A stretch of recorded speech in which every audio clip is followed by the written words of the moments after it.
Baiklah, kami dari kelompok 2. Di sini kami akan memaparkan materi kami tentang model pembelajaran masyarakat.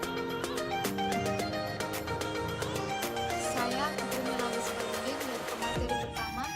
Saya akan membahas tentang pengertian pemberdayaan masyarakat, di mana pemberdayaan masyarakat adalah penyebarluasan kekuasaan kepada masyarakat agar mereka mampu menjadi komunitas atau individu yang mandiri. Yang kedua ada upaya memperdayakan masyarakat. Yang pertama itu ada enabling. Enabling yaitu menciptakan suasana yang memungkinkan potensi masyarakat dapat berkembang. Yang kedua ada empowering. Empowering yaitu memperkuat potensi yang dimiliki masyarakat melalui langkah nyata yang menyangkut penyediaan dalam berbagai peluang yang akan membuat masyarakat semakin berdaya. Dan yang terakhir ada protecting. Protecting yaitu melindungi dan membela kepentingan masyarakat lemah. Dan seterusnya akan dilanjutkan oleh pemateri kedua yaitu Laura Isabella Sitorus. Baiklah, terima kasih. Nah, di sini saya akan membahas materi saya mengenai model-model pemberdayaan masyarakat. Namun dalam pembahasan kali ini, sebenarnya yang kami bahas di sini adalah model pemberdayaan masyarakat dengan regulasi terbaru. Sebelum membahas tentang regulasi terbarunya, saya akan membahas mengenai regulasi terlamanya. Nah, jadi sebelum kepada model dalam suatu masalah yang dihadapi itu, setelah dilakukan pengkajian masalah, dibuat dulu model masalahnya. Dengan ada model masalah tersebut akan memudahkan kita dalam menyelesaikan masalah. Nah, jadi apa sih itu model?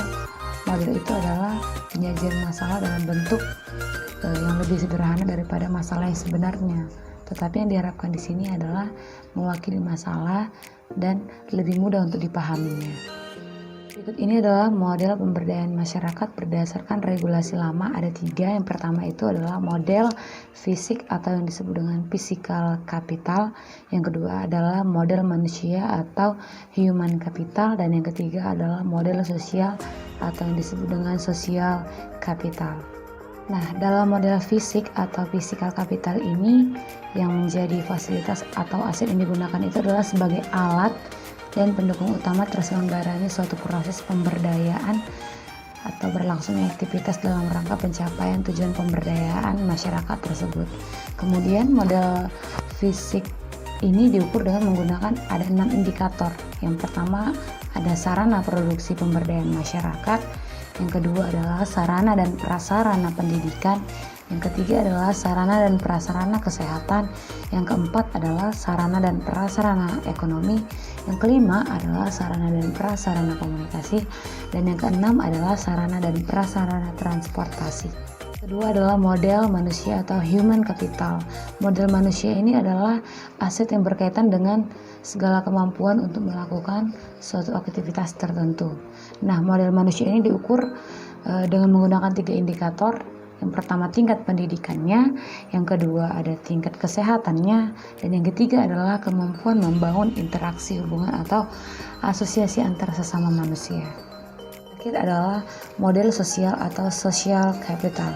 Model sosial ini adalah suatu norma atau nilai yang telah dipahami bersama oleh masyarakat, tentunya sehingga dapat memperkuat jaringan sosial atau kerja yang positif bagi masyarakat untuk mencapai tujuan bersama dalam menciptakan suatu nilai. Kemudian untuk penjelasan berikutnya akan dijelaskan oleh saudari Roslinda. Baik, saya Roslinda Veronica Berunting ingin menjelaskan tentang model pemberdayaan masyarakat berdasarkan regulasi terbaru. Model pemberdayaan masyarakat berdasarkan regulasi terbaru terbagi atas 4. Yang pertama ialah model top-down. Model top-down merupakan model yang menitikberatkan pada sudut pandang pembuat kebijakan bahwa dengan menyediakan prasyarat sebuah implementasi yang telah dihitung dan dengan dianalisis secara cermat oleh pembuat kebijakan dan pelaksana tingkat atas atau high level bureaucracy, maka kebijakan pemberdayaan dengan sendirinya akan lebih berhasil dalam implementasinya. Artinya, model top-down ini akan diselenggarakan dan akan berhasil jika aturan dan kebijakan yang dilakukan oleh pemerintah sesuai dengan aturan pemberdayaan masyarakat. Yang kedua, ada model bottom up. Model ini mempertegas bahwa proses pemberdayaan bukan hanya berhenti saat kebijakan sudah diputuskan, tetapi tetap berlangsung pada level pelaksana tingkat bawah yang banyak menentukan tingkat keberhasilan, implementasi dengan mempertimbangkan aspirasi dan tujuan pemberdayaan masyarakat, termasuk kesulitan-kesulitan yang mereka hadapi dalam pemberdayaan masyarakat. Lalu yang ketiga, ada model sintesis atau hybrid. Model ini memadukan kedua model sebelumnya, yaitu model top-down dan model bottom-up. Model hybrid ini menyatakan bahwa tidak ada model perspektif yang bisa diterapkan pada setiap masalah implementasi. Artinya, setiap kebijakan memiliki kekhasan sendiri. Nah, dari kebijakan ini, pendekatannya pun harus disesuaikan dengan kondisi pemberdayaan masyarakat di mana masyarakat itu akan diberdayakan. Yang keempat, ada model EPE, Engagement, Participation, Empowerment.